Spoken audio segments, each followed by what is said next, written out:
प्रातःशुंभ, आप बड़े उतावले दिखाई दे रहे हैं। प्रतीत होता है कि धूम्रलोचन और सुग्रीव के लौटने और अपनी भावी वाहिता का समाचार पाने का बड़ी अधीरता से प्रतीक्षा कर रहे हैं। किंतु ये उचित भी तो है। सब कुछ तो प्राप्त कर लिया है असुर महानायक ने। हाँ, और अब उस अपूर्व सुंदरी को पाने के लिए लालायित है।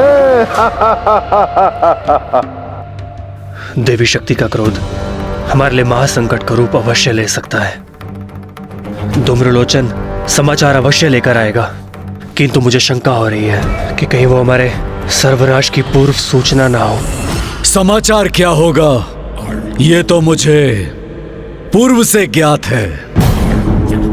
स्वर्गाधिपति असुर महानायक शुंभ ने पूर्ण सम्मान के साथ विवाह का प्रस्ताव भेजा है। उसे स्वीकार करना उस नारी की नियति है, किंतु यदि उस नारी ने मेरे प्रस्ताव का निरादर किया तो मेरे सैनिक उसका निरादर करेंगे, उसे खींचकर मेरे समक्ष यहां मेरी राजसभा में प्रस्तुत करेंगे। असुर महानायक शुंभ, आप बहुत बड़ी भूल कर रहे हैं।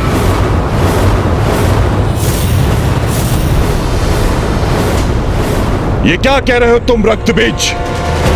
स्वर्गाधिपति महाराज शुंभ से कोई भूल हो, ये कैसे संभव है?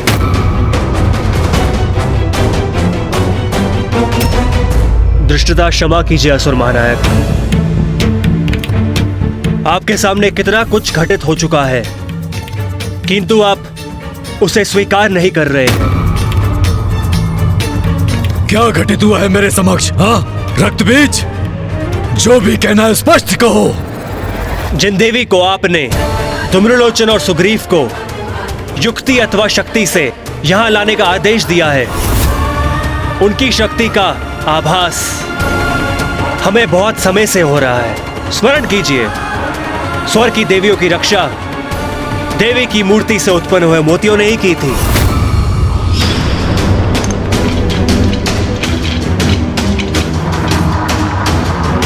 देवताओं को बंदी बनाने गए असुर सेना के असंख्य सैनिक देवी के मंत्र से ही तंद्रा में चले गए थे और वो युद्ध करने में असमर्थ हो गए थे, और उन्हीं के आशीष से कुमार कार्तिकेय ने यहां आकर यहां बंदी इंद्रदेव और वायुदेव को मुक्त करा लिया था।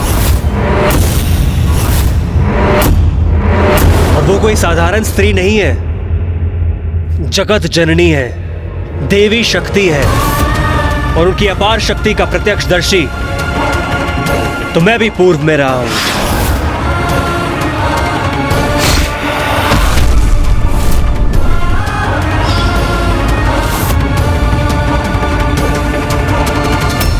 मेरे स्वामी असुर महानायक शुंभ ने तुम्हें विवाह का प्रस्ताव भेजा और तुम उन्हें युद्ध की चुनौती दे रही हो। इतना दुस्साहस तुम्हारा कि तुम मेरे स्वामी को इस निर्जन पर्वत पर आने के लिए कह रही हो, वो भी तुमसे, एक तुच्छ नारी से युद्ध करने। यही समस्या है नारी स्वभाव की। थोड़ा सा सम्मान क्या दिया तुम्हें, अहंकारवश अपना स्थान ही भूल गई। नहीं, तुम हमारे सम्मान योग्य नहीं हो। और अब मैं तुम्हें उस भाषा में समझाऊंगा जो तुम्हें समझ आएगी। ताड़ना की भाषा, उसी के योग्य हो तुम।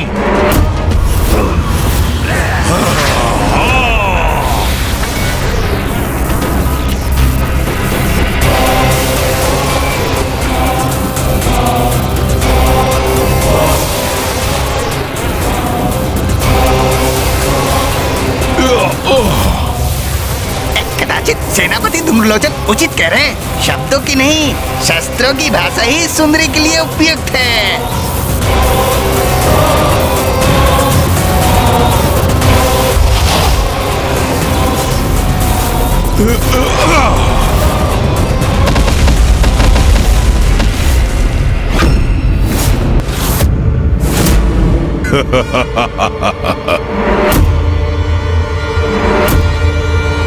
मैंने पूर्ण अवसर दिया था तुम्हें, किंतु स्त्री जनित मूर्खता के कारण तुमने वो अवसर भी गंवा दिया और सिद्ध कर दिया कि तुम यहां से बलपूर्वक ले जाने योग्य हो। और तुम ही नहीं, स्वर्ग से भागकर तुम्हारी शरण में छिपी हुई वो देवियां भी जाएंगी असुर महानायक की दासियां बनने, और उन्हें हम अवश्य ढूंढ निकालेंगे।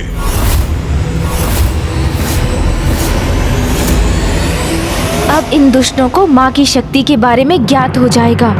दूत बन के आए हो तो दूत के अपने दायित्व का निर्वाह करो। अपने स्वामी को मेरा संदेश दो, अपने प्राणों की रक्षा करो, अन्यथा मेरे हाथों तुम्हारा अंत निश्चित है। क्या कहा तुमने? एक तुच्छ नारी मेरे प्राण हरेगी? मेरा सामना करना तो दूर, तुम्हारे लिए मेरे ये सैनिक ही पर्याप्त हैं। सैनिकों, आगे बढ़ो, बंदी बना लो इसे।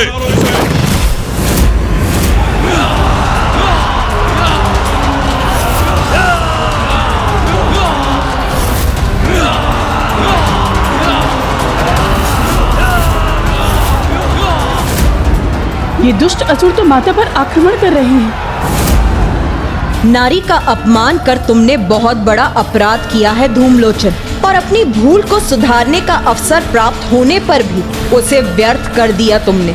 तो अब तुम्हें अपने अपराध का उचित दंड अवश्य प्राप्त होगा। पकड़ लो इसे, बंदी बना लो, पकड़ लो इसे, बंदी बना लो। अभी इसका दंभ खंडित होगा जब ये मेरी बंदी बनेगी, और इसके दुस्साहस के दंड स्वरूप इसे अपने साथ खींचता हुआ ले जाऊंगा मैं। हाँ। क्या था जो देव नहीं कर पाए? क्या थी उनकी लाचारी? क्यों उनकी लाज बचाने जागी उनके अंदर की नारी? देखिए नारी शक्ति का अवतार। तुम प्रत्यक्षदर्शी रहे हो उसकी शक्ति के, अर्थात असुर महानायक शुंभ, आपका सेनापति नियुक्त होने से पूर्व मैं सर्वशक्तिशाली महाराज महिषासुर का मंत्री था।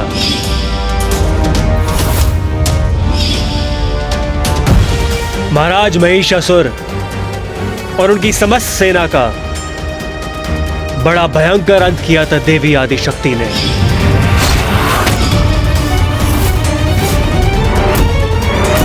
ये सब अनर्गल कथा सुनाकर हमें भ्रमित करने का प्रयास मत करो रक्तबीज। हमारी शक्ति के समक्ष वो देवी तनिक भी नहीं टिक सकती। तब देवी आदिशक्ति देवी कात्यायनी के रूप में थी। तब हमें देवी कात्यायनी का वास्तविक परिचय ज्ञात नहीं था, और ना ही उनकी शक्ति का आभास था। और होता भी कैसे, क्योंकि विनाश काले विपरीत बुद्धि महाराज महिषासुर के साथ साथ हम सबको भी अपनी शक्ति पे इतना अहंकार हो गया था कि हम देवी कात्यायनी से युद्ध करने के लिए प्रस्तुत हो गए। बंद करो अपना अनर्गल प्रलाप। एक स्त्री इतनी शक्तिशाली कैसे हो सकती है? किस दैवीय शक्ति की बात कर रहे हो तुम? देवी कात्यायनी देवी पार्वती का ही स्वरूप है। वो देवी पार्वती जो जगत जननी है,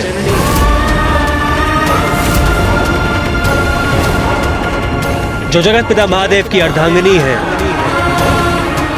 उन जगत पिता महादेव की पत्नी है, जिनसे वरदान पाकर मैं इतना शक्तिशाली बना हूं।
कैसा भयंकर व्यवहार किया इसने।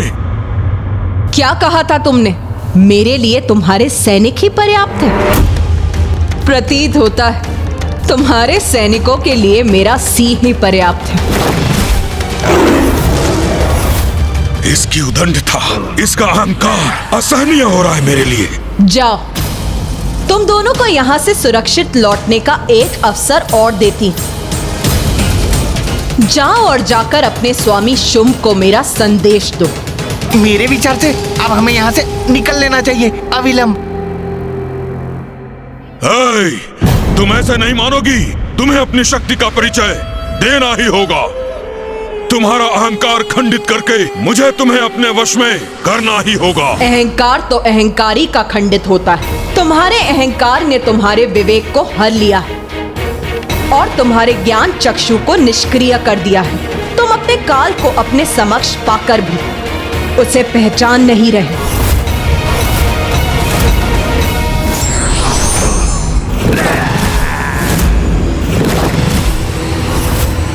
किसका काल किसके समक्ष है ये अभी ज्ञात हो जाएगा। तुच्छ नारी।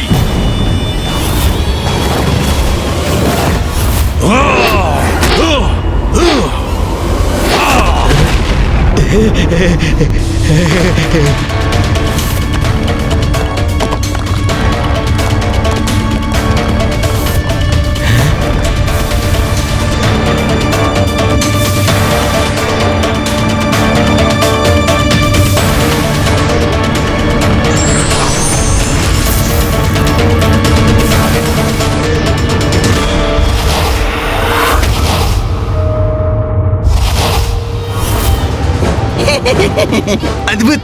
धूम्रलोचन जी की शक्ति का सामना करना तो वास्तव में अत्यंत कठिन है। अब देखता हूँ मेरे प्रहार से अपनी रक्षा कैसे करती हो तुम।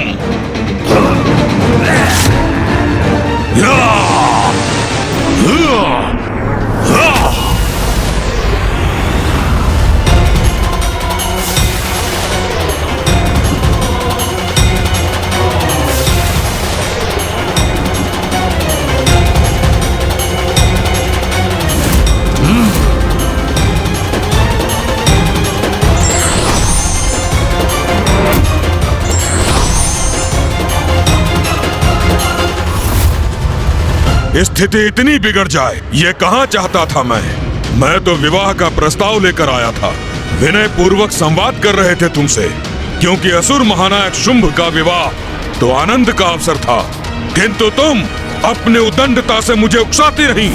तुम्हारे जैसी अहंकारी और सुंदर स्त्री के लिए यही उचित है कि तुम्हें पालकी में नहीं खींच कर ले जाया जाए। चलो अब इसे अपना राजसी विवाह यात्रा समझना। विचार, वचन और कर्म तीनों से ही निरंतर अपनी दुष्टता का परिचय दे रहे हो तुम धूम्रलोचन।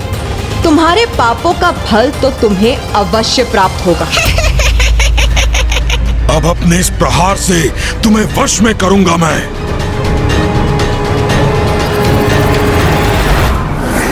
दया और धैर्य की सागर है जगत जननी।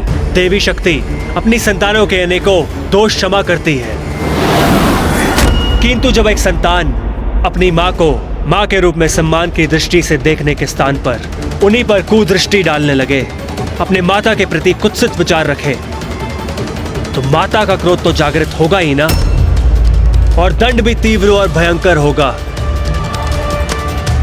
यही हुआ महाराज महिषासुर के साथ। मैं समझ गया था कि जगत जननी के समक्ष महिषासुर कदापि सुरक्षित नहीं है, इसलिए उनके अंत के पूर्व मैं वहां से चला आया।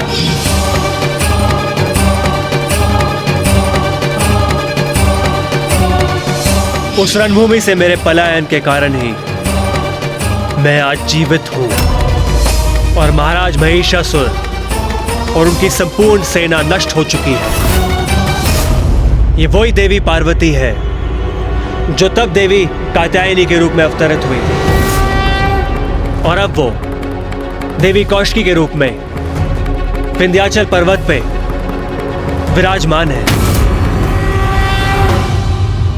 असुर महानायक शुंभ, आपने मुझे अपने सेनापति के स्थान पर नियुक्त किया है, इसलिए आपको उचित सलाह देना मेरा कर्तव्य है और मेरा सुझाव यह है कि आप जगत जननी की शरण में जाइए।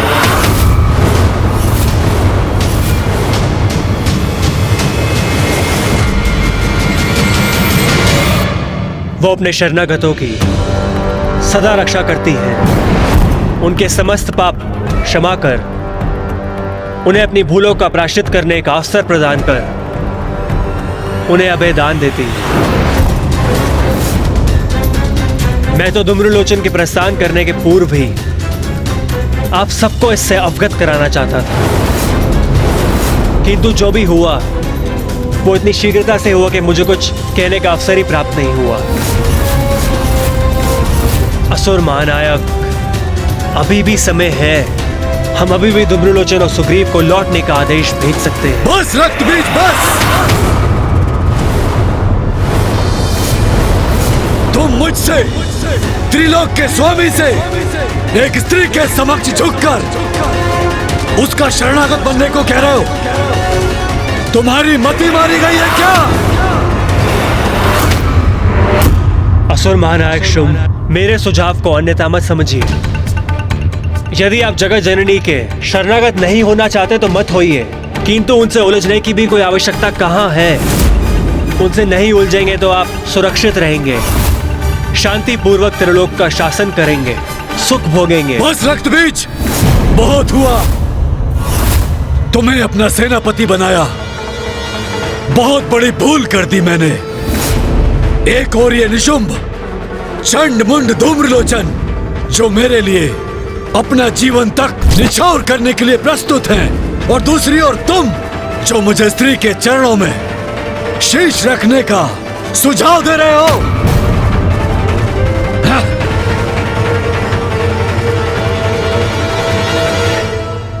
मैं ये कैसे समझाऊं आपको कि मेरे सुझाव को स्वीकार करने में ही आपकी सुरक्षा निहित है, महानायक शुंभ।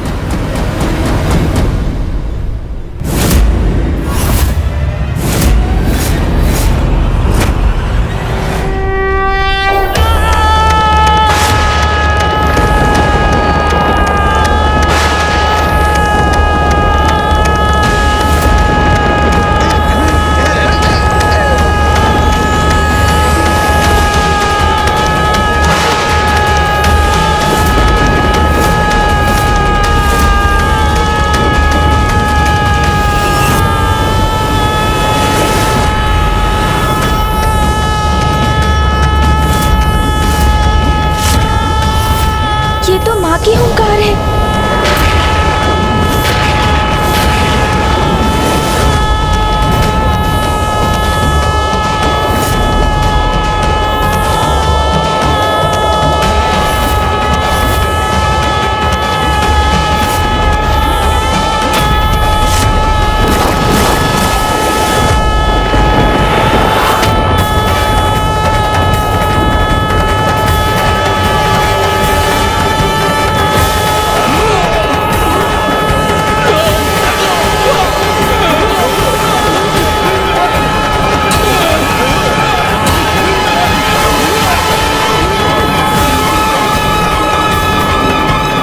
सेनापति धूम्रलोचन जी, बचाइए संकट से, अन्यथा ये हमें जीवित ही भस्म कर देगी।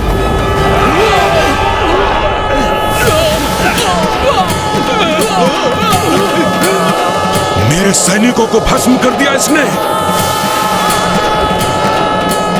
ये अग्नि की लपटें तो अब मेरी ओर ही बढ़ रही हैं।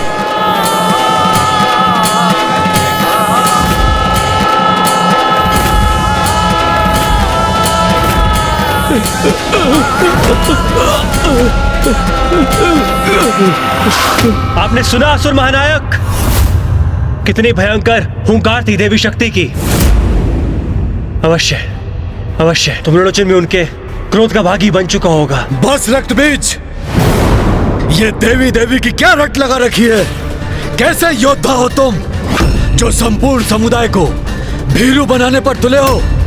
तुम जैसे शक्तिशाली सहयोगी विद्रोही बन जाए तो असुरों की पराजय कौन रोक सकता है?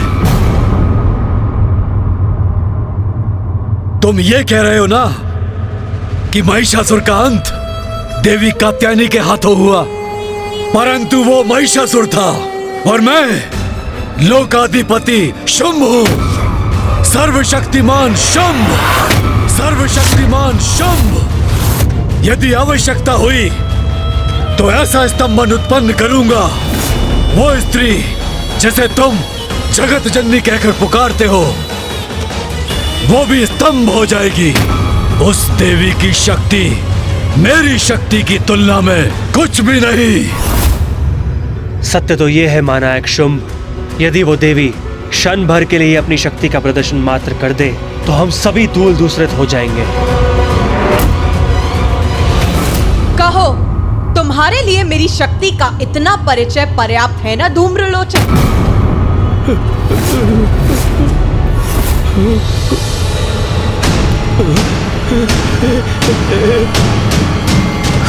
मैं सुरक्षित हूं, भस्म नहीं हुआ मैं चाहती तो तुम्हें भी भस्म कर सकती थी, किंतु तुम तो मात्र एक दूत हो और एक दूत का अंत नहीं करना चाहती मैं। इसीलिए अब जाओ और जाकर अपने वीर असुर महानायक शुंभ को मेरा संदेश दो। बताओ उन्हें कि कैसे मैंने तुम्हें तुम्हारे जीवन से वंचित नहीं किया, सुरक्षित जाने दिया तुम्हें। तो क्या धूम्रलोचन जी ने अपनी पराजय स्वीकार कर ली? कदाचित यही उचित है, यहाँ से निकलने में ही भलाई है।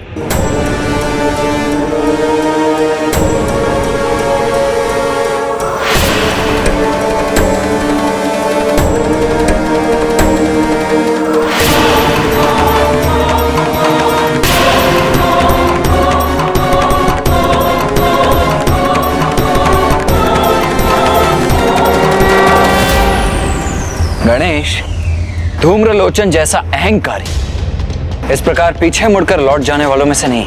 हाँ भैया, किंतु कदाचित वो समझ गया है कि इसी में उसकी सुरक्षा है।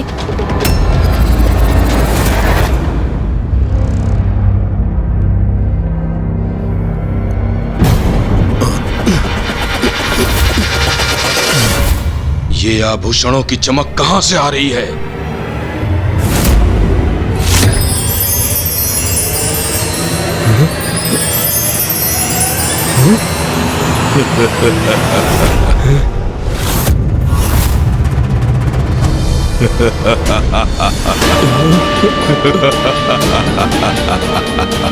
अच्छा, तो स्वर्ग की देवियों को यहाँ छिपा कर रखा है इसने। इस दुष्ट ने तो हमें देख लिया।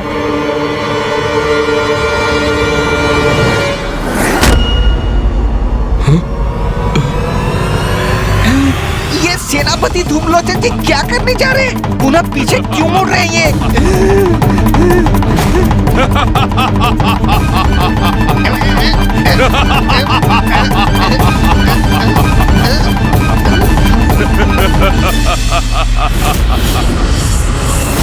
बहुत भाग्यशाली हैं मेरे स्वामी। उन्हीं के भाग्य के परिणाम स्वरूप मैं उचित समय पर उचित स्थल पर हूँ और यहाँ आया तो था मैं तुम्हारे लिए सुंदरी, और कदाचित तुम्हें प्रतीत हो रहा है कि मैं पराजित हो गया। उचित है, किंतु मेरी पराजय में ही मेरी जय है। हे स्त्री, अब तो मैं अपने स्वामी के लिए दो उपहार लेकर जाऊंगा। एक तो तुम जीवित अथवा मृत अवस्था में, और दूसरा वो देवियां जिनको तुमने गुफा में छुपा कर रखा है।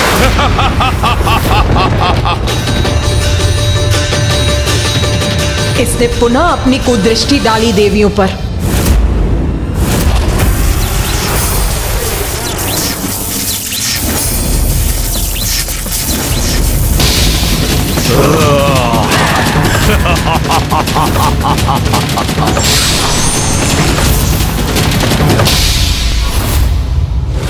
जाओ, बाहर निकालो इन देवियों को, बंदी बना लो।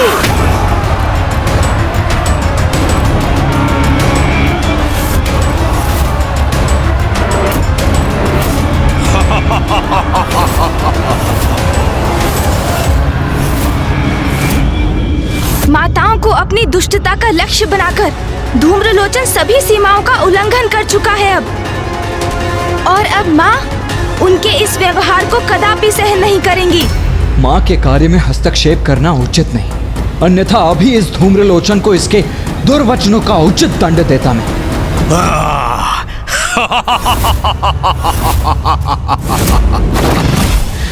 कहो स्त्री, अब मेरे सैनिकों से अपनी देवियों की रक्षा कैसे करोगी तुम?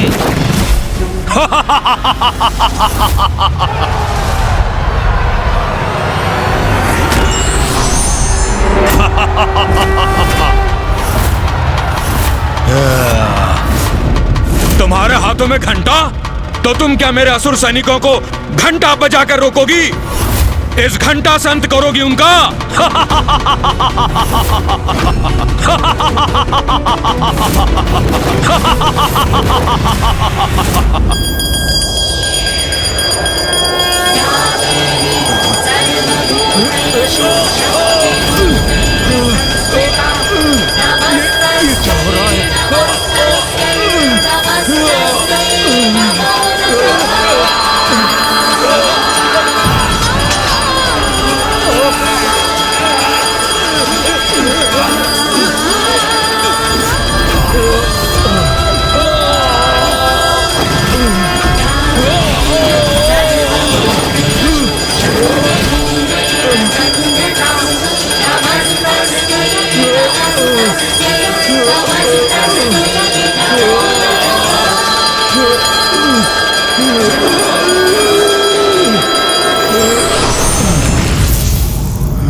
मायाविनी, ये मत समझना कि तूने अपनी माया से मुझे धूम्रलोचन को परास्त कर दिया। तू जितने बार भी मेरे असुरों को गिराएगी, मैं उतने ही बार नवीन असुर उत्पन्न करूंगा।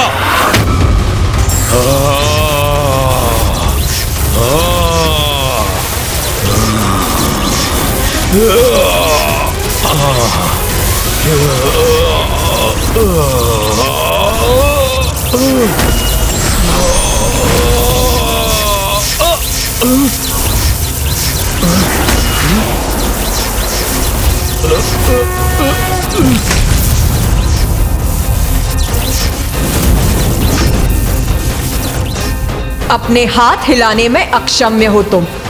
अब इस हाथों से कोई और असुर उत्पन्न नहीं कर पाओगे। अब तुमसे तुम्हारे ये हाथ ही छीन लूंगी मैं।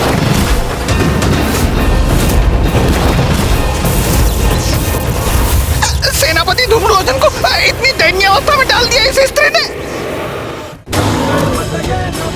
क्या था जो देव नहीं कर पाए? क्या थी उनकी लाचारी? क्यों उनकी लाज बचाने जागी उनके अंदर की नारी? देखिए नारी शक्ति का होता। बस इतनी ही शक्ति है तुम्हारी।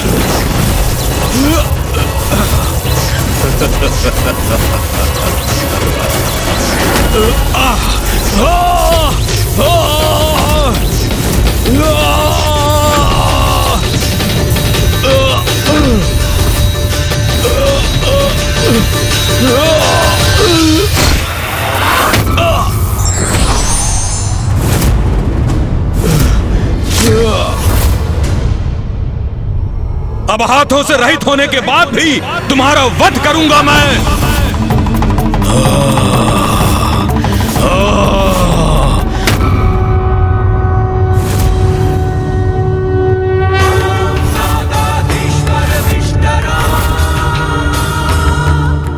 बस बहुत हुई ये क्रीड़ा।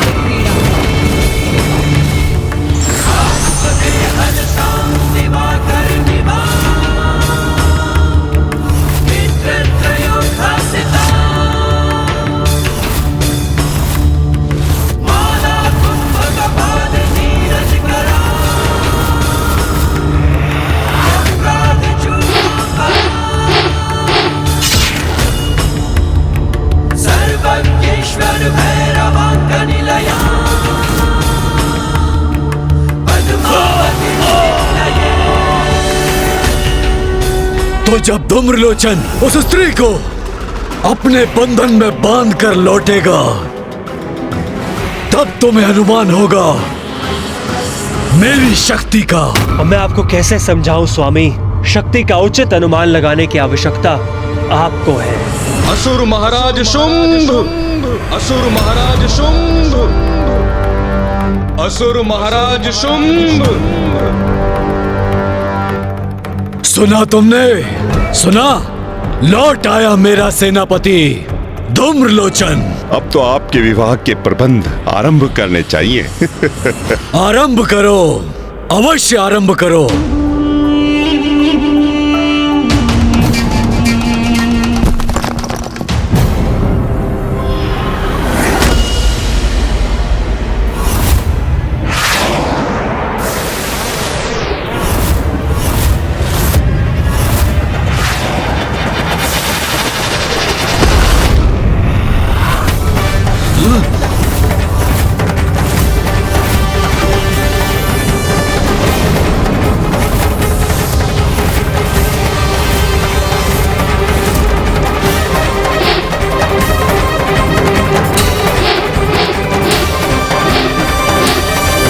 ये कैसे संभव है?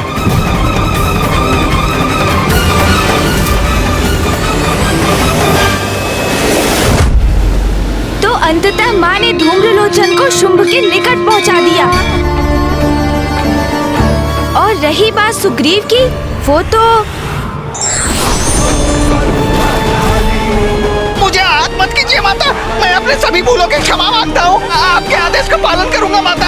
अभी जाकर आपका संदेश अपने स्वामी तक पहुँचाता हूँ। मेरा वध मत कीजिए माता, मेरा वध मत कीजिए।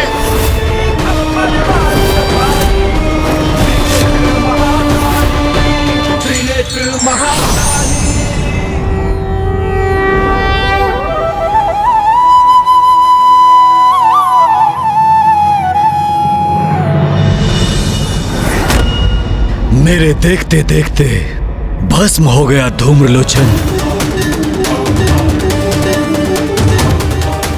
मेरी ही राजसभा में मेरे सेनापति धूम्रलोचन का इतना भयंकर अंत हुआ। प्रतीत होता है भ्राता शुंभ का क्रोध अपने चरम पर पहुंच रहा है। किसने किया ये? मेरे सेनापति धूम्रलोचन का अंत करने का दुस्साहस किसने किया? असुर महानायक शुंभ, असुर महानायक शुंभ। महाराज, असुर महानायक। सुग्रीव, इसे धूम्रलोचन के साथ भेजा था मैंने, इसे अवश्य ज्ञात होगा। महाराज, महाराज, महाराज, महाराज, वो बहुत भीषण शक्तिशाली है महाराज। उसने मेरे नेत्रों के समक्ष बहुत निर्दयता से धूम्रलोचन का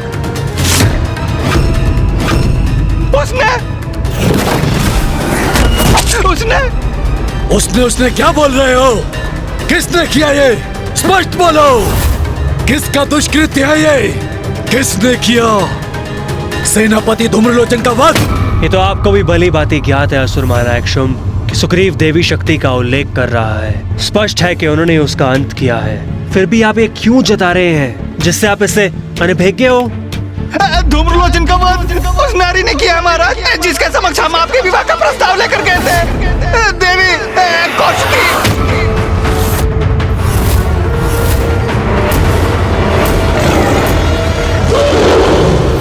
भले ही तुमने धूम्रलोचन का वध कर दिया, किंतु अब देखता हूँ मेरे अगले वार का सामना तो। विश्वास नहीं होता, एक स्त्री ने वध कर दिया धूम्रलोचन का। महाशक्तिशाली महायोद्धा धूम्रलोचन का वध एक स्त्री कैसे कर सकती है? कैसे कर सकती है? ये कैसे संभव है? जिस सत्य को आप नकार रहे थे वो आपने सुग्रीव के मुख से भी सुन लिया असुर महानायक। अब तो अपने हट को त्याग दीजिए। आप देवी कौशिकी से उलझने की भूल मत करिए।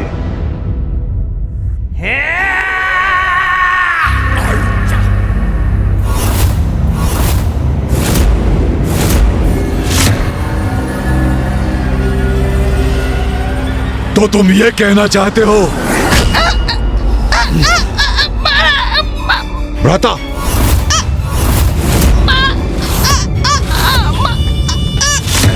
अत्यंत शक्तिशाली महायोद्धा सेनापति धूम्रलोचन का वध एक तुच्छ अबला नारी के हाथों हुआ, और तुम मुझे ये समझाने का प्रयास कर रहे हो। तुम्हारी बुद्धि क्या भ्रष्ट हो गई है, और तुम ये समझ रहे हो कि मैं तुम्हारे मिथ्या कथन पर विश्वास करूंगा। तुम्हारे कपट वचनों से मैं भ्रमित हो जाऊंगा। तुमने ऐसी कल्पना भी कैसे की? हाँ, मैं सत्य कह रहा हूँ महाराज। वो नारी अवश्य है, पर अबला नारी नहीं। प्रचंड शक्तिशाली है, स्वामिनी है वो। उसने आपके लिए भी एक संदेश भेजा है। संदेश? कैसा संदेश? प्रातःशुम, इसे मुक्त कीजिए ताकि हमें ज्ञात हो सके कि क्या संदेश लेकर आया है।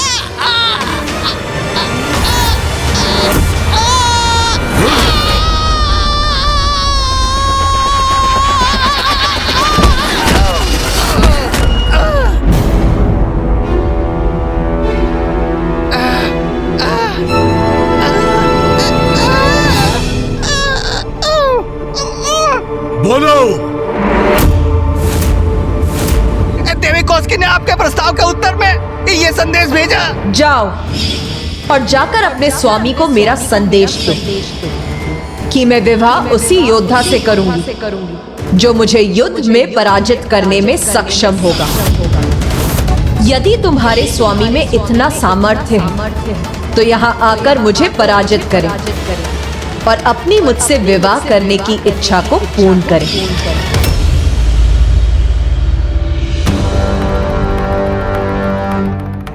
युद्ध करेगी वो स्त्री प्रातःशुम से? ये संदेश भेजा है उसने।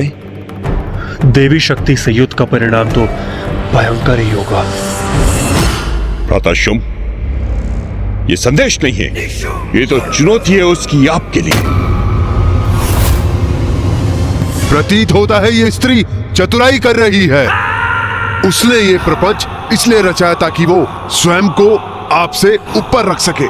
जात है उसे, अत्यंत सौंदर्य संपन्न है वो, बस उसी का अहंकार दर्शा रही है।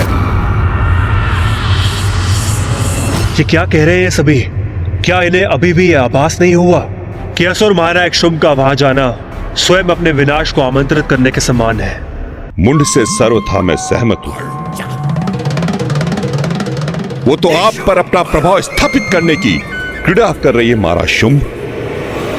यह कोई क्रीड़ा नहीं है। मेरी दृष्टता क्षमा करें, किंतु इस संपूर्ण घटनाक्रम में ऐसा क्या है जो अभी भी आपको स्पष्ट नहीं हुआ है असुर महानायक शुंभ? सत्य हमारे समक्ष है। धूम्रलोचन का अंत हो चुका है। देवी कौशिकी ने उसका वध किया है और अब वो आपको युद्ध के लिए ललकार रही है। और आप अभी भी नहीं समझ पा रहे हैं कि वो कोई साधारण स्त्री नहीं है, अपितु परांबा है। मैं तो आपको कब से यही समझाने का प्रयास कर रहा हूं कि उनसे उलझना उचित नहीं है, क्योंकि जो दुर्दशा आज धूम्रलोचन की हुई है वो कल हम सबकी भी हो सकती है। और मैं तुम्हें कितनी बार समझा चुका हूं रक्तबीज कि मैं असुर महानायक शुंभ किसी स्त्री के समक्ष नहीं झुकूंगा। किसी अबला नारी का शरणागत कभी नहीं बनूंगा मैं, कभी नहीं, कदापि नहीं। रक्तबीज, तुम जैसे सहयोगी तो कदाचित शत्रु से भी अधिक घातक है, क्योंकि युद्ध के पूर्व ही तुम पराजय की घोषणा कर रहे हो। तुम्हें लज्जा नहीं आती? इतने बड़े शक्तिशाली असुर होकर भी भीरुता का प्रदर्शन कर रहे हो तुम। उस देवी से तो तुम्हें युद्ध के लिए तत्पर होना चाहिए रक्तबीज, भागने या छुपने या समर्पण करने के लिए नहीं। यदि यह स्त्री क्रीड़ा की इच्छुक है तो मैं इसके साथ क्रीड़ा अवश्य करूंगा, परंतु ये क्रीड़ा उसके नहीं मेरे अनुसार होगी। अपने अपार सौंदर्य पर उसे बहुत गर्व है ना, उसी के बल पर मुझे अपने घुटनों पर झुकाना चाहती है ना, और चाहती है कि मैं स्वयं उसके पास जाऊं और उसे विवाह के लिए मनाऊं।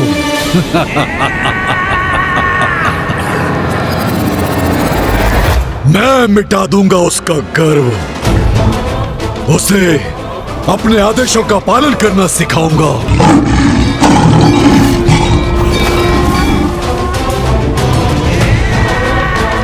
असुर महानायक शुंभ की पत्नी बनना है तो उसे मेरे शीश पर नहीं, मेरे चरणों में वास करना होगा। और मैं उससे ये सब कुछ मनवा कर ही रहूंगा। उचित है भैया, सर्वथा उचित है। आपको यही करना चाहिए। चंड मुंड। जी असुर महानायक, आदेश दीजिए। बहुत हुआ प्रस्ताव भेजने का प्रपंच।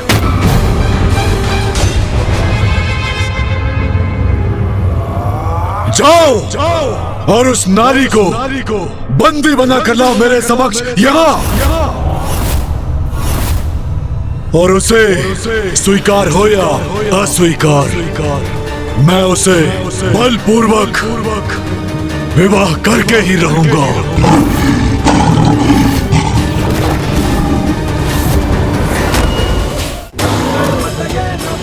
क्या था जो देव नहीं कर पाए? क्या थी उनकी लाचारी? क्यों उनकी लाज बचाने जागी उनके अंदर की नारी? देखिए नारी शक्ति का अवतार। उचित है, सर्वथा उचित है। ये चंड और मुंड की शक्ति के समक्ष कदापि नहीं टिक सकेगी वो।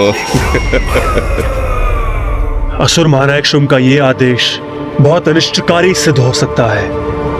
असुर महानायक मात्र बंदी बनाकर रहा है उसे, अथवा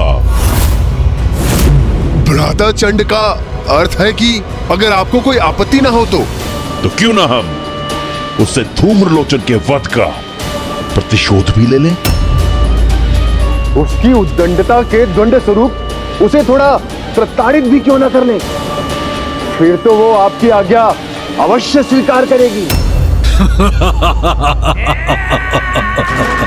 चंड मुंड, उचित कहा तुम दोनों ने।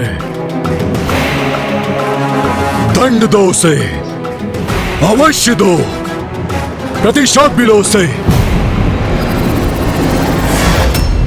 विनाश की आहट जो सुनकर भी अनसुना कर दे, उससे बड़ा अभागा और कौन हो सकता है। और उससे भी बड़ा अभागा वो है जिसे भविष्य स्पष्ट दिखाई दे रहा है, किंतु वो चाहकर भी उसे परिवर्तित करने में असमर्थ है। अब क्या करूं मैं? कैसे रोकूं असुर महानायक शुंभ को? इस कार्य के लिए मैं तुम्हारे साथ लूरू और महेश पौंड्रक को भेजता हूं। क्या हुआ गणेश? अब अपनी अंतर्दृष्टि से क्या देखा तुम? भैया, अब शुंभ चंड और मुंड को मां पर आक्रमण करने के लिए भेज रहा है। गणेश जी, ये तो बहुत ही उत्तम समाचार है। इसका तो एक ही परिणाम संभव है, माता कौशिकी के हाथों चंड मुंड का संहार।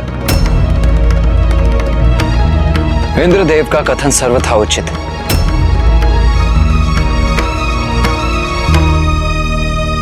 किंतु तुम क्यों चिंतित प्रतीत हो रहे हो गणेश? चंड और मुंड की शक्तियों से तो हम भली भांति परिचित हैं भैया, किंतु शुंभ ने अन्य दो असुरों का भी आवाहन किया है, रुरु और महेश पौंडरक।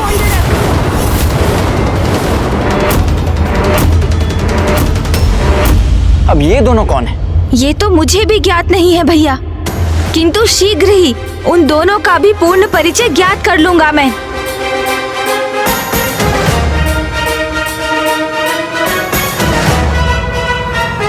रुरु और महेश पौंडरक और महेश पौंडरक और महेश पौंडरक और महेश पौंडरक और महेश।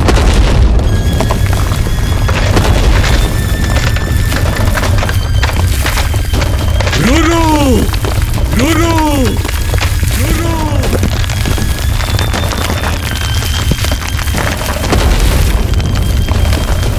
असुर महानायक शुंभ पुकार रहे हैं मुझे।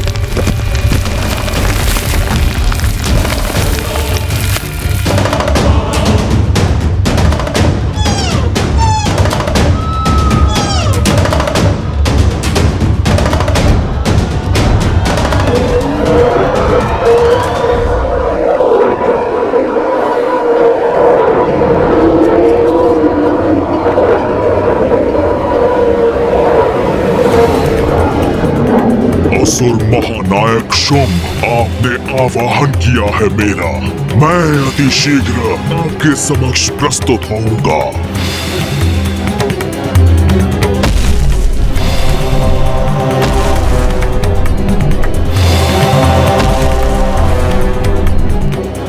महेश पौंड्रक! महेश पौंड्रक!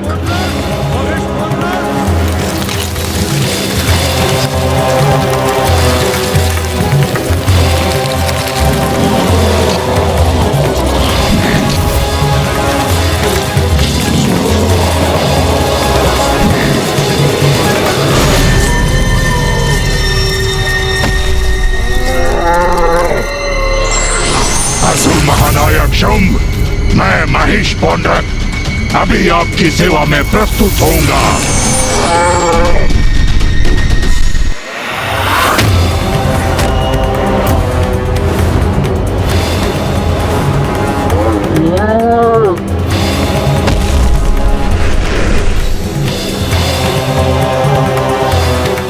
महेश पौंड्रक,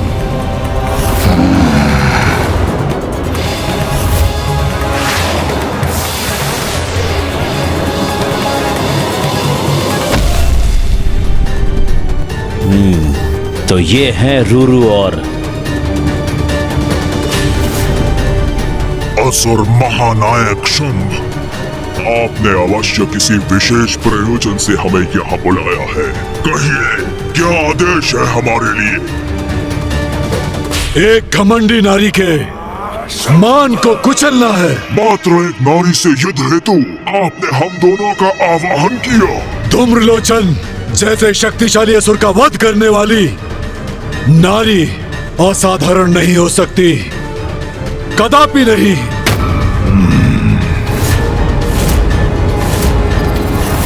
क्या?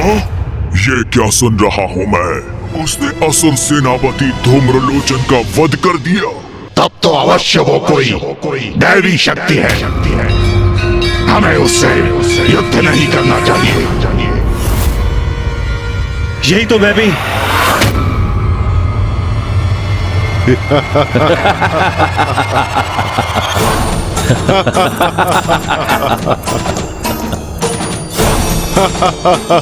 यहाँ कोई प्रयास हो रहा है क्या, जो तुम हंसने लगे हो? नहीं असुर महानायक, किंतु मैंने तो आपसे पूर्व ही कहा था कि उस दुष्ट नारी को उचित पाठ सिखाने के लिए चंड और मुंड ही पर्याप्त हैं।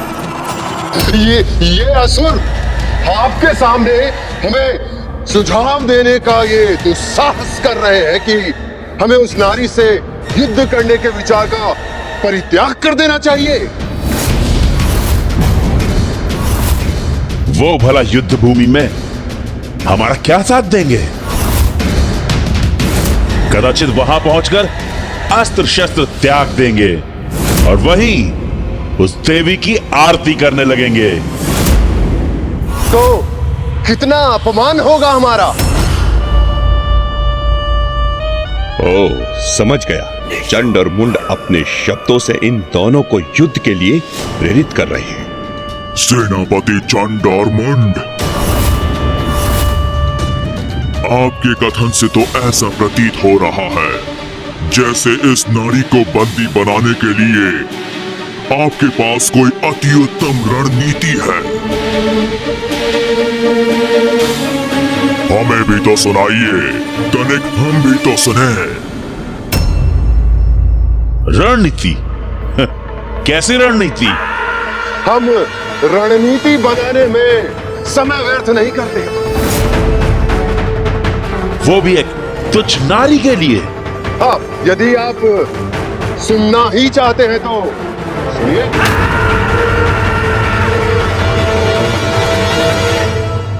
जैसे ही हम उस स्त्री के निकट पहुंचेंगे, हम उसे एक अंतिम चेतावनी देंगे जो उसके लिए समर्पण कर हमारी बंदी बन हमारे साथ आने का अंतिम अवसर होगा।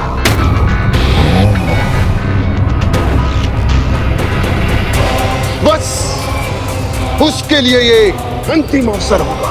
उसके बाद हम नहीं, हमारे बाण बात करेंगे। क्योंकि मुंड और मैं उस पर बाणों की ऐसी बौछार करेंगे कि वो उनसे आहत होकर लहूलुहान हो जाएगी। वो चीत्कार करेगी, हमारे बाणों के बंधन से मुक्त होने के लिए समस्त प्रयास करेगी।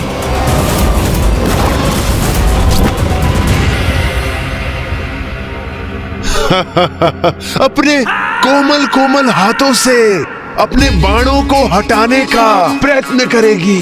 तब मैं और चंड उस पर अपने विद्युत पाश फेंककर बंदी बना लेंगे। फिर हम अपने विद्युत पाश खींचेंगे जिससे वो बाणों के मध्य से होते हुए ऊपर की ओर उठेगी, जिससे उसे अपार पीड़ा होगी और वो चित्कार करेगी और उसकी चित्कार उन पर्वतों में गूंज उठेगी और उसकी वो चीत्कार की गूंज हमें अत्यंत आनंद देगी। फिर उसे मैं पुनः पृथ्वी पर फेंकूंगा और मैं उसके केश थाम लूंगा। वो रुदन करेगी, सिसकियां भरेगी और तब हम उसके भयभीत आतंकित आंखों में देखकर गर्जना करेंगे और उससे कहेंगे कि देखा तुमने हमारे असुर महानायक शुंभ के प्रस्ताव को अस्वीकार करने का परिणाम।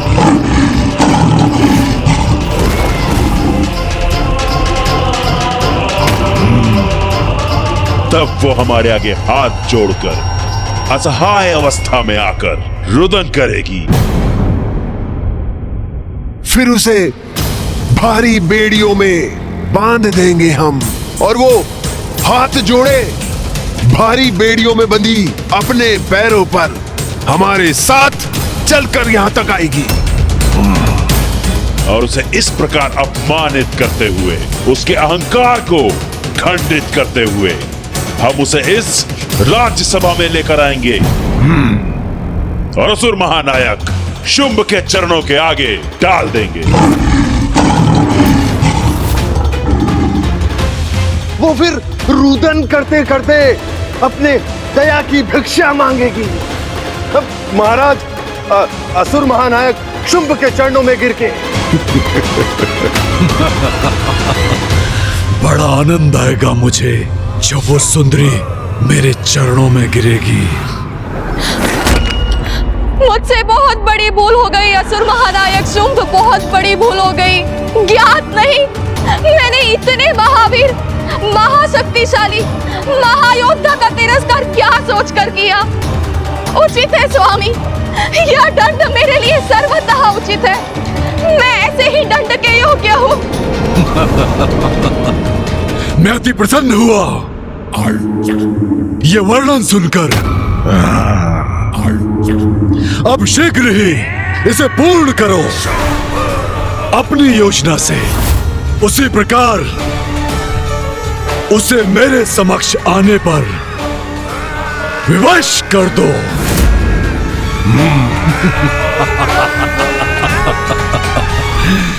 जाओ।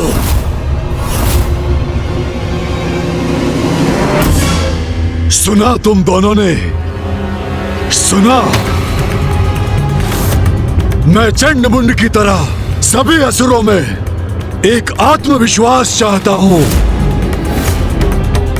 यदि तुम भीरू हो, अक्षम हो, तो स्वीकार करो कि तुम असुर महानायक के विश्वास के योग्य नहीं।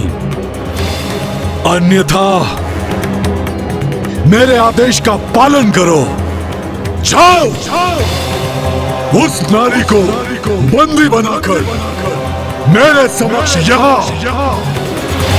प्रस्तुत करो। जाओ। राक्षस संस्कृति से बंधे हम असुर योद्धा हैं। असुर महानायक के आदेश का पालन कर उनके और असुरों के प्रति अपने दायित्वों का निर्वाह हमारा परम कर्तव्य है। असुर महानायक शुंभ, आपकी सेवा ही मेरे जीवन का एकमात्र उद्देश्य है। यदि आप चाहते हैं कि मैं उस देवी के साथ युद्ध करूं, तो फिर उचित है, युद्ध होगा।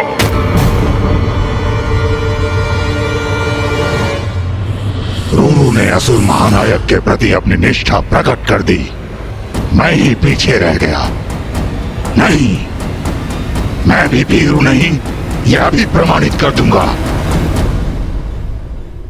असुर महानायक, मुझे मेरा अधूरा कथन पूर्ण करने दीजिए।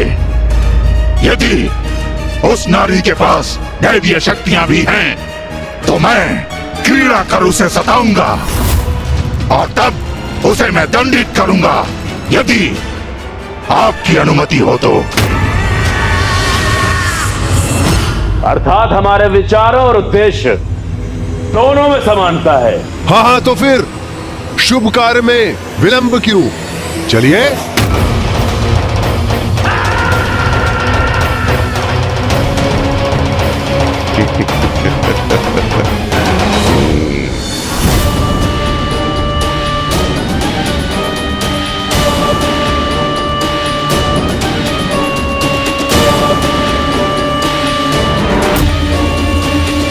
यहाँ जो भी हो रहा है उचित नहीं है। इसका दुष्परिणाम निकट भविष्य में हम असुरों को अवश्य भुगतना होगा।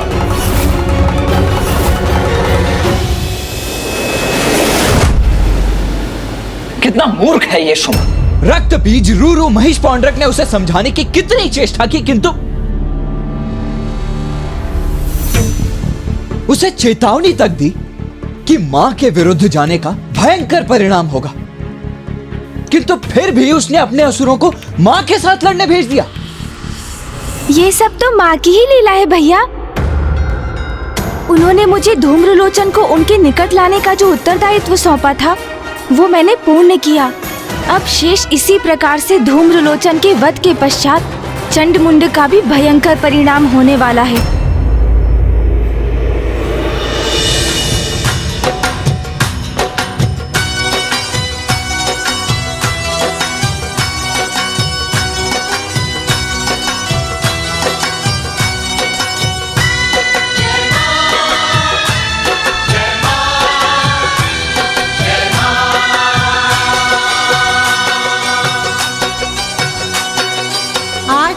जगराता माता, आज तेरा जगराता, आज तेरा जगराता माता, आज तेरा जगराता। जगमग करती पावन ज्योति, हर कोई शीश झुकाता। माता माता माता माता माता माता माता माता, आज तेरा जगराता माता, आज तेरा जगराता।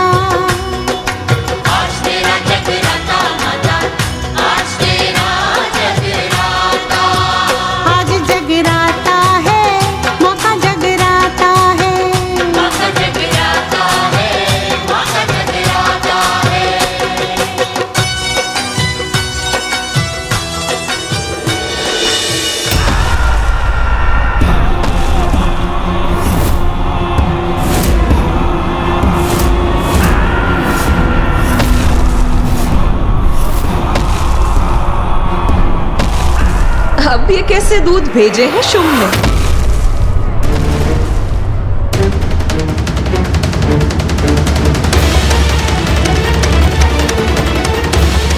ऐसा अद्भुत सौंदर्य, ऐसी दिव्य अनुपम कांति जो पूर्व में हमने कभी नहीं देखा। क्या हुआ? ऐसे स्तब्ध रहकर मुझे टुकुर टुकुर देखने के लिए तो तुम्हारे स्वामी महानायक ने तुम्हें यहाँ नहीं भेजा होगा ना? तुम वास्तव में बहुत अहंकारी हो। तो हमने जो तुम्हारा आकलन किया था वो सर्वथा उचित है। तुम्हारे द्वारा मेरे आकलन अथवा किसी अन्य के व्यर्थ संवाद में मुझे कोई रुचि नहीं।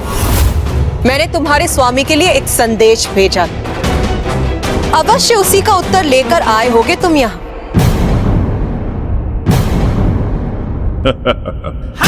तुम्हें क्या वास्तविक में ऐसा लगा कि तुम्हारी इस तुच्छ सी चुनौती का उत्तर देंगे असुर महानायक? हाँ, सुनो, अब अपना ये स्वांग त्याग कर चलो हमारे साथ, क्योंकि तुम्हारी उद्दंडता को अनदेखा कर, तुम्हें क्षमा कर, हमारे स्वामी अभी भी तुमसे विवाह करने के लिए तैयार हैं।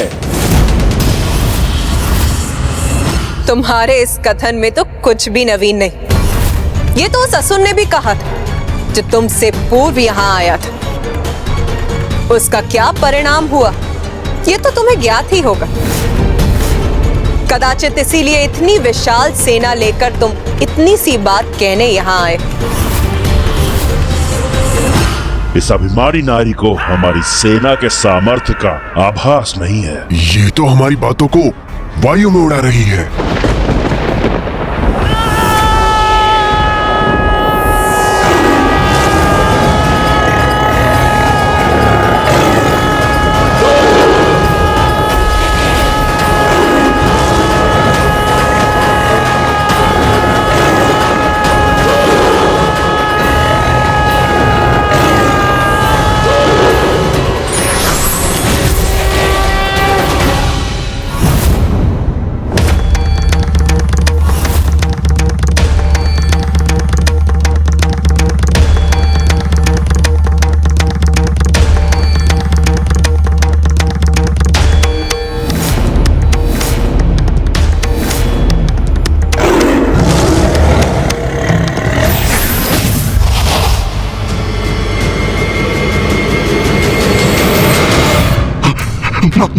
माता कौशिकी,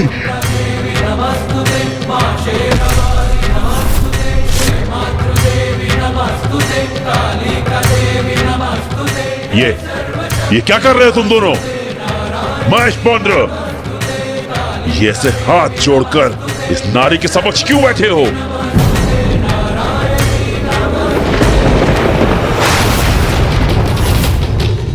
आपने हमें यह तो बताया ही नहीं कि जिनसे हम युद्ध करने यहाँ आए हैं वो और कोई नहीं, स्वयं जगत जननी माता कौशिकी है। नहीं बताया तो क्या हुआ? नाम में क्या रखा है? शत्रु का नाम तो कुछ भी हो सकता है। ऐसा मत कहिए, वो कुपित हो जाएंगी, क्योंकि उनके प्रति बहुत ही दृढ़तापूर्ण है आपके ये वचन। ये क्या कह रहे हो तुम? असुर महानायक के सामने तो बहुत बड़ी बड़ी बातें कर रहे थे तुम। कदाचित आपको ज्ञात नहीं, असुर सेनापति मुंड कितने असुरों का वध किया है माता ने। एक बार माता ने एक असुर को पछाड़ कर उसका वध किया और फिर उसके शव को एक फंदे से बांधकर ऐसा फेंका कि वो शव मेरे ऊपर आकर गिरा।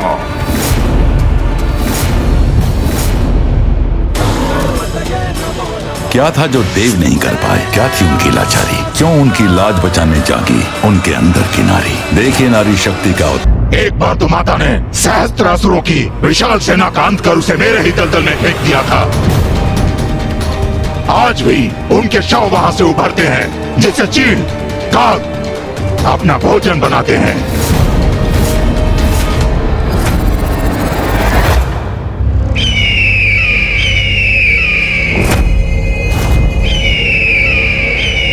अरे इन्होंने नाम लिया नहीं और ये प्रस्तुत हो गए। ऐसी सुंदरी इतनी भयंकर कैसे हो सकती है? किंतु आकाश में इन गिद्धों और चीलों के अवतरित होने का और क्या अर्थ समझूं मैं? ये तो अत्यंत शक्तिशाली प्रतीत होती है। तभी तो रुरु और महेश पौंड्रक भयभीत दिखाई दे रहे हैं। कदाचित लौटना चाहिए हमें यहाँ से, तभी हम सुरक्षित रहेंगे।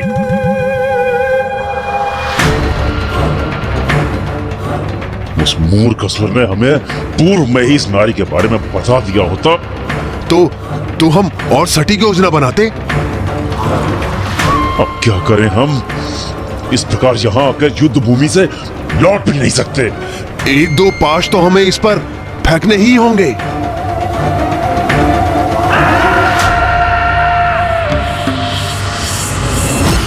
इसके महिमा मंडल से हम भयभीत नहीं होंगे। जो भी है ये है तो एक नारी ही ना। और हम बलशाली असुर सेनापति चंड और मुंड। हाँ, इसीलिए निशंक होकर अपनी योजना को क्रियान्वित करेंगे। हम सबसे पहले अपने बाणों का वार करेंगे। हम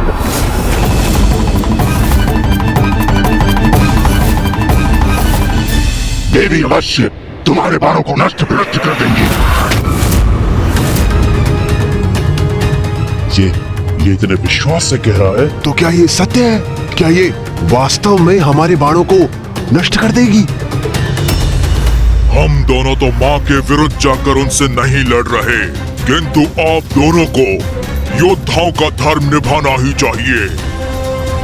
जैसा आपने असुर महानायक के राजभवन में कहा था, वैसे ही अपना पाश फेंककर इन्हें बंदी बनाने का प्रयत्न कीजिए। जिन्हें वो अवश्य चीर देंगी। ये किसे भेज दिया असुर महानायक ने हमारे साथ? हमारा साहस बढ़ाने आया है ये, अथवा उसे खंडित करने? नहीं, इन दोनों को अनसुना करना होगा हमें। मूर्ख असुरों, मुझसे युद्ध करने आए हो तो युद्ध करो, ऐसे भीरू बन के क्यों खड़े हो? आओ युद्ध करो मुझसे।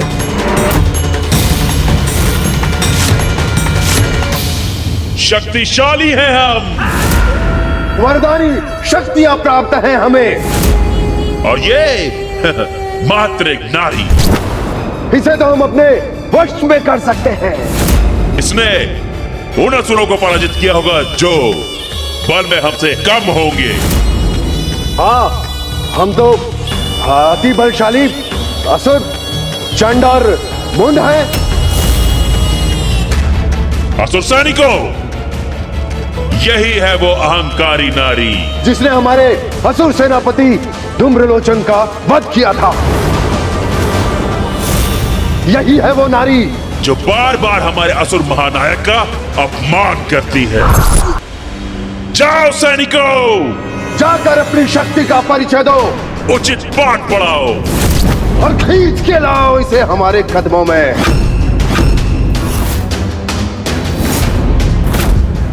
जाओ सैनिकों।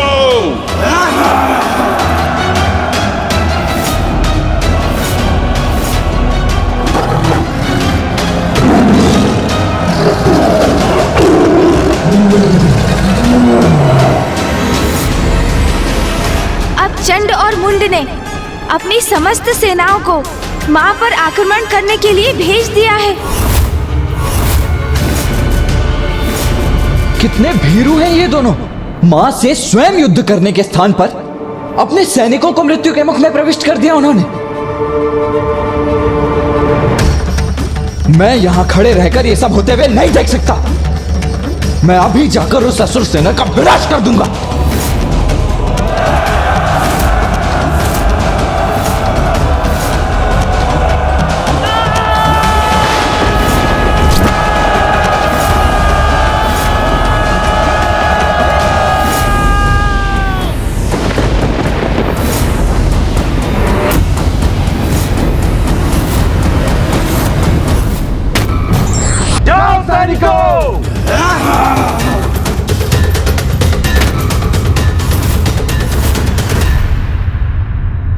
अब चंड और मुंड ने अपनी समस्त सेनाओं को मां पर आक्रमण करने के लिए भेज दिया है। मैं यहां खड़े रहकर ये सब होते हुए नहीं देख सकता। मैं अभी जाकर उस असुर सेना का विनाश कर दूंगा। नहीं भैया, ये मां का युद्ध है और मुझे आभास हो रहा है कि उनके क्रोध में निरंतर वृद्धि हो रही है, और ये भी कि वो इन असुरों का सामना करने के लिए वो अपनी सेना को भेजेंगी। इसलिए इस युद्ध में आपका हस्तक्षेप करना उचित नहीं है भैया।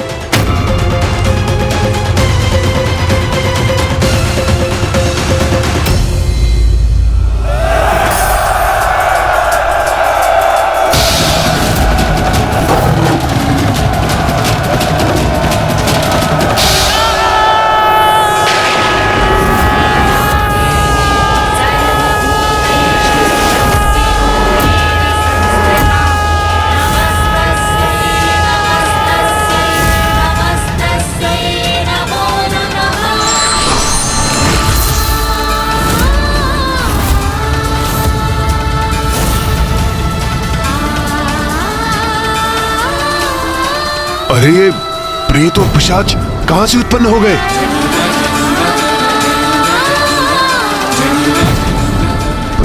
है माता ने अपनी सेना का आह्वान किया है। आक्रमण करो इन पर, अपनी तलवारों से आहत करो इन्हें, रोक दो उन्हें, नष्ट भ्रष्ट कर दो।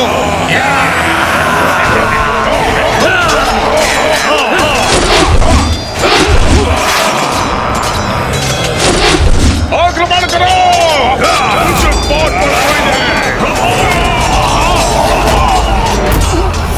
इन प्रेतों और पिशाचों की सेना के विरुद्ध हमारे अस्त्र शस्त्र व्यर्थ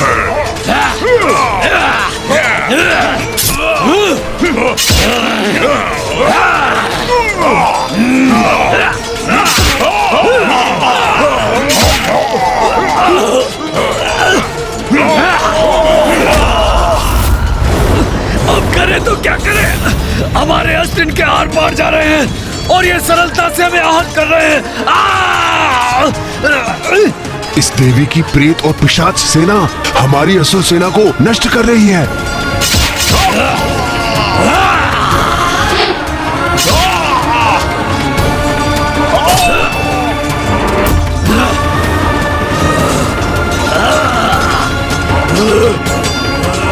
अब तो हमें ही कुछ करना होगा।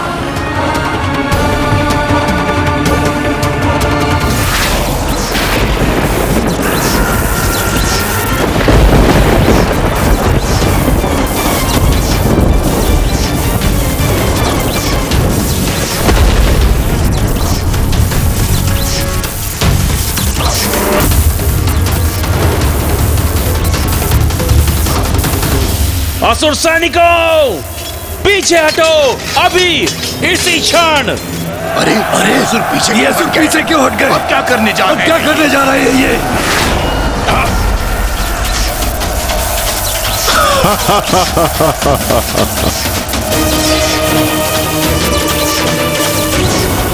हमें इस बंधन से मुक्त करवाइए माता। ये कैसा जाल है, इसे भेदने में अक्षम हैं हम। अब आया हूं पहाड़ के नीचे। अब तो इस नारी को अपनी पराजय स्वीकार करनी ही होगी। हे नारी, क्या समझी थी तुम? हम कोई साधारण असुर है जिसे नष्ट कर दोगी तुम? तुम्हें क्या भी है? हम कौन हैं? कितनी महान शक्तियों के स्वामी हैं हम।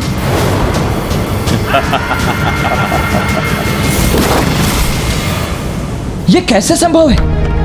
चंड मुंड ने माता के प्रेत और पिशाचों को अपने जाल में कैसे फंसा लिया? भैया, चंड और मुंड को तो ब्रह्मदेव का वरदान प्राप्त है।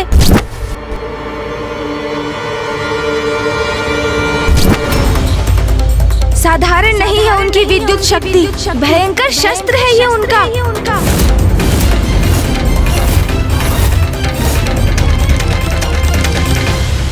तुमने हमारे भ्राता समान मित्र और सहयोगी धूम्रलोचन का वध किया था ना? तो अब तुम देखो अपनी सेना को नष्ट होते हुए, जिसके पश्चात हम तुम्हें अपने असुर महानायक के पास ले चलेंगे। स्मरण करो रुरु, असुर महानायक ने किस उद्देश्य के लिए तुम्हारा आह्वान करके तुम्हें बुलाया था। अब तुम उनके विश्वास को सत्य प्रमाणित करो, अपनी शक्ति का प्रदर्शन करो, दिखाओ हमें तुम शत्रु के साथ क्या करने में सक्षम हो। मुझे ज्ञात है कि हम जो भी कर रहे हैं वो उचित नहीं, इसमें हमारा अहित ही निहित है। किंतु मैंने असुर महानायक शुंभ को वचन दिया है, इसलिए मुझे देवी कौशिकी से युद्ध करना ही होगा।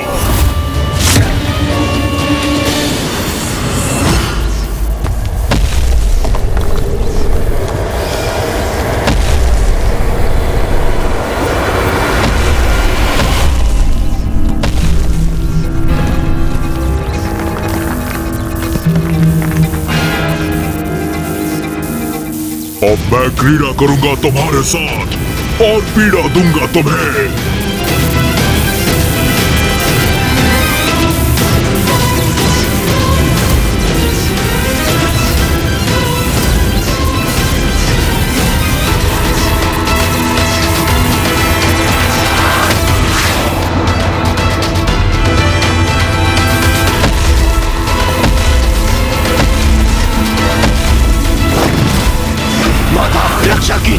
हमारी रक्षा कीजिए माता। माता रक्षा कीजिए, हमारी रक्षा कीजिए माता। जितनी बार तुम्हारी ये सेना रूरू के द्वारा पटकी जाएगी, वो उतनी बार धूम्रलोचन पर किए तुम्हारे प्रत्येक बार का प्रतिशोध होगा। माता रक्षा कीजिए, हमारी रक्षा कीजिए माता। माता रक्षा कीजिए, हमारी रक्षा कीजिए माता।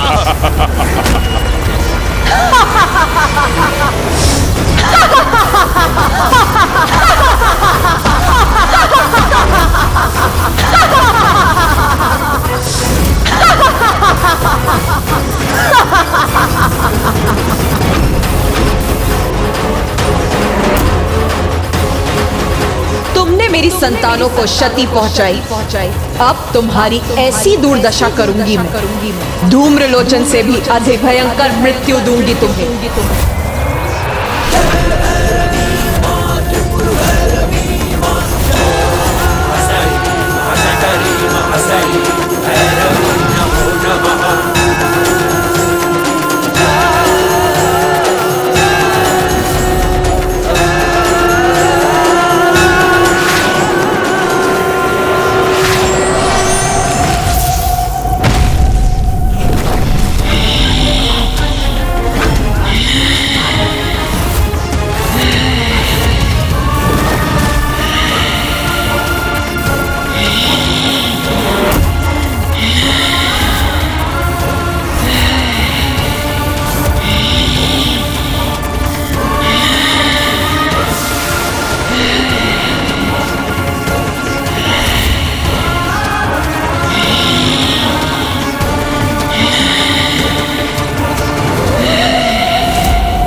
प्रणाम माता।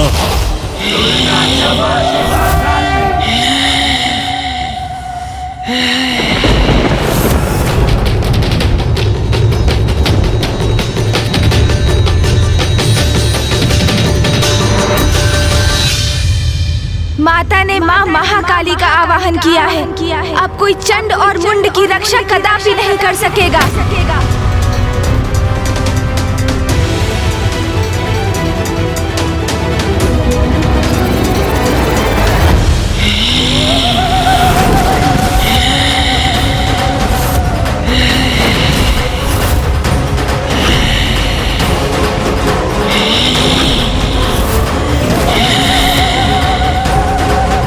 ये कैसी भयानक देवी प्रकट हुई है, जिसने रूरू जैसे असुर को भी एक ही वार में उठाकर फेंक दिया।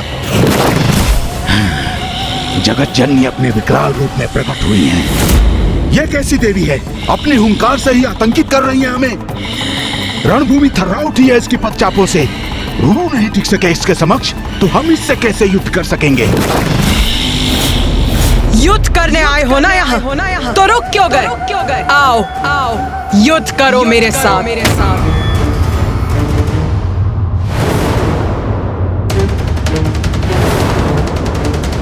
भयंकर, बहुत ही क्रूर और विकराल प्रतीत होती है ये, जैसे सभी का भक्षण करने आई हो।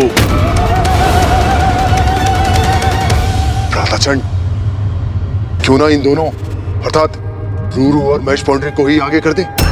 वही इनसे युद्ध कर इस देवी का वध कर दे। हाँ, यह उचित रहेगा भ्रातामुंड। वैसे भी हमने असुर महानायक शुंभ को इससे युद्ध करने का वचन कहाँ दिया था। हम तो यहाँ देवी कौशिकी को ले जाने आए हैं। इसका उपाय तो इन दोनों को ही करने दो। फिर देवी कौशिकी को तो हम दोनों भ्राता संभाल ही लेंगे, और असुर महानायक की आज्ञा का पालन भी हो जाएगा, और हमारे ऊपर कोई संकट भी नहीं आएगा। क्या हुआ? क्या वार्तालाप कर रहे हो तुम दोनों? कुछ नहीं, हम तो बस यूं ही रणनीति बना रहे थे हम हमारी। हाँ, रणनीति बना रहे थे हम। मैं स्पष्ट कर देती हूँ तुम्हारी रणनीति। तुम यहाँ देवी कौशिकी को ले जाने के उद्देश्य से आए थे, किंतु उन तक तो तभी पहुँचोगे जब मुझसे आगे बढ़ोगे। तो कहो, मुझसे युद्ध करने का सामर्थ्य है तुम में? ए तुच्छ नारी, हमारे सामर्थ्य पे संदेह मत करो। तुम्हें ज्ञात भी है किसे चुनौती दे रही हो तुम? देवी कौशिकी को तो हम अवश्य ले जाएंगे। और जहां तक प्रश्न है तुम्हारा, हम जैसे महायोद्धा तुमसे युद्ध कर अपना स्तर नहीं गिराना चाहते। उचित कहा भ्राता चंड। तुम्हारे लिए तो ये हमारे असुर ही पर्याप्त है। हमारा स्तर इनसे निम्न है क्या? किंतु कदाचित हमें आगे भेजकर ये अपनी रक्षा सुनिश्चित कर रहे हैं। जगत जननी से युद्ध करेंगे हम।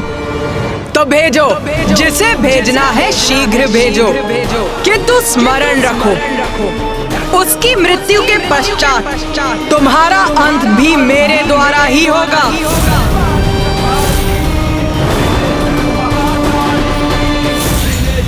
बस, और सहन नहीं करूंगा तुम्हारा ये अनर्गल प्रहार। रूरू, आगे बढ़ो और वध करो इसका।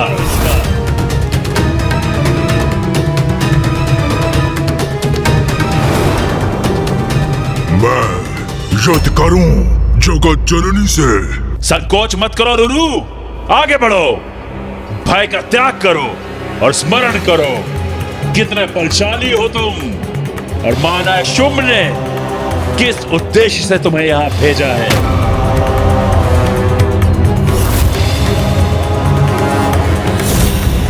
और ये भी, ये कितनी भी शक्तिशाली प्रतीत क्यों ना हो रही हो, अंततः है तो मात्र एक नारी ही ना।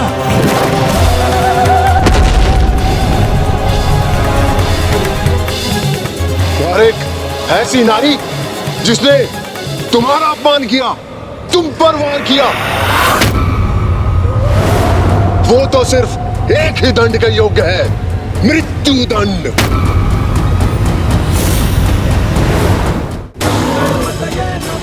क्या था जो देव नहीं कर पाए? क्या थी उनकी लाचारी? क्यों उनकी लाज बचाने जागी उनके अंदर की नारी? देखिए नारी शक्ति का अवतार।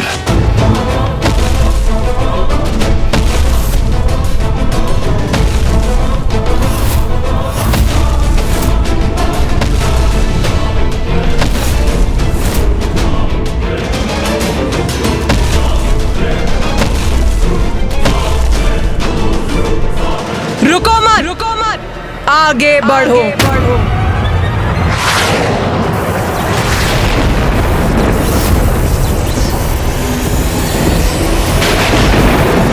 एक योद्धा का धर्म है युद्ध करना, तो आपसे युद्ध करूंगा मैं।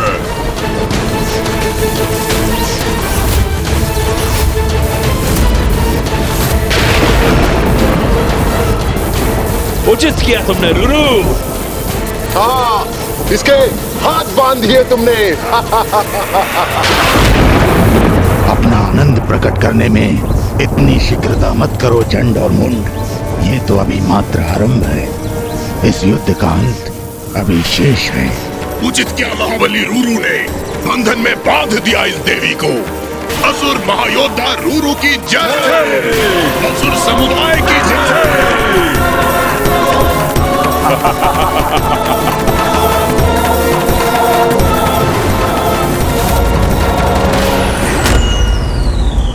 रूरू ने माँ काली के हाथों को जकड़ लिया है, अपने बंधन में बांध लिया है उन्हें। इतना दुस्साहस! माँ को स्पर्श भी कैसे किया उसने? ये कैसे संभव है? माँ काली को भला कोई कैसे बांध सकता है?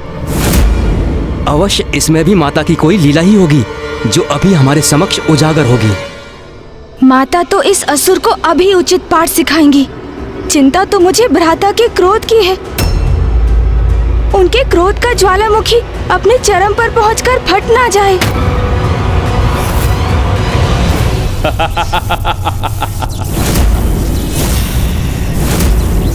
देखा तुमने? भली बात देख लो देवी कौशिकी, किस प्रकार मेरे असुर योद्धा ने तुम्हारी देवी काली को बांध दिया। क्योंकि इसके पश्चात तुम्हारे साथ भी हम ऐसा ही करने वाले हैं।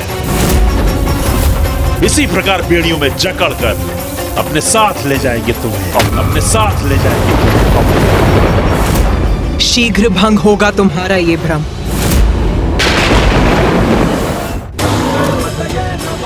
क्या था जो देव नहीं कर पाए? क्या थी उनकी लाचारी? क्यों उनकी लाज बचाने जागी उनके अंदर की नारी? देखिए नारी शक्ति का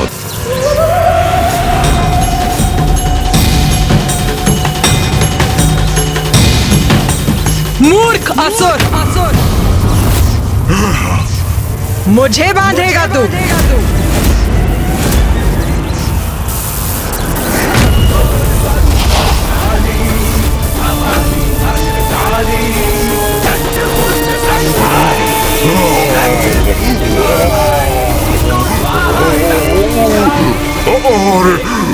अरे मैं तो ऊपर उठ रहा हूँ, मुझे नीचे रखिए देवी।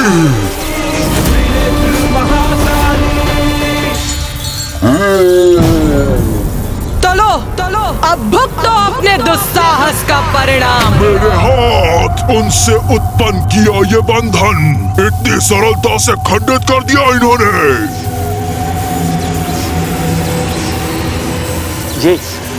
ये क्या हो रहा है भ्राता मुंड? हाँ भ्राताचंड, रूरू से मुक्त कैसे हो गई ये देवी?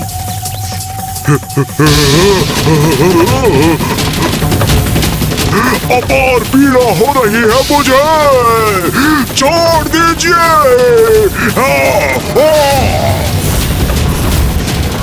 भ्राता मुंड, इस देवी ने तो फिर की बना दिया रूरू को। आप भ्राता, मैं अचंभित हूँ। एक नारी इतनी सबल कैसे हो सकती है?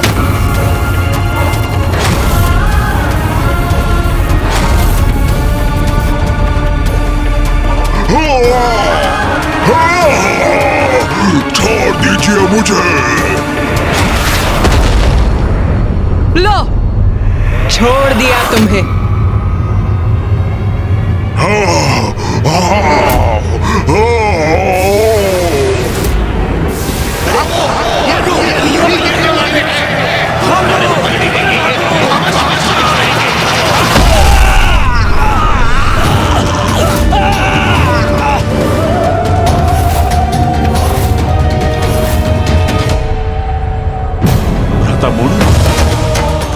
रूरू जैसे विशाल काय असुर को उठाकर फेंक दिया इस देवी ने। हाँ भ्राताचंड, देख रहा हूं मैं।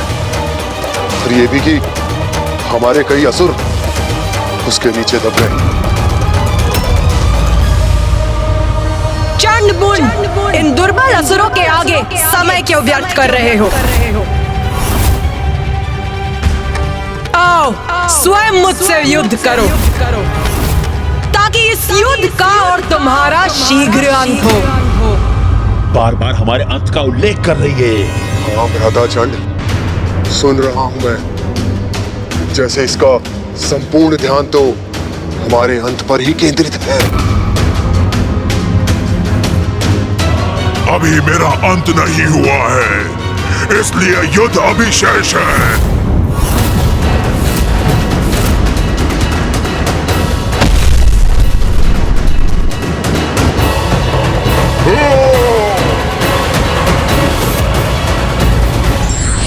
क्षणिक सफलता पर कभी अभिमान नहीं करना चाहिए, क्योंकि सत्य उजागर होने के बाद निराशा के अतिरिक्त कुछ शेष नहीं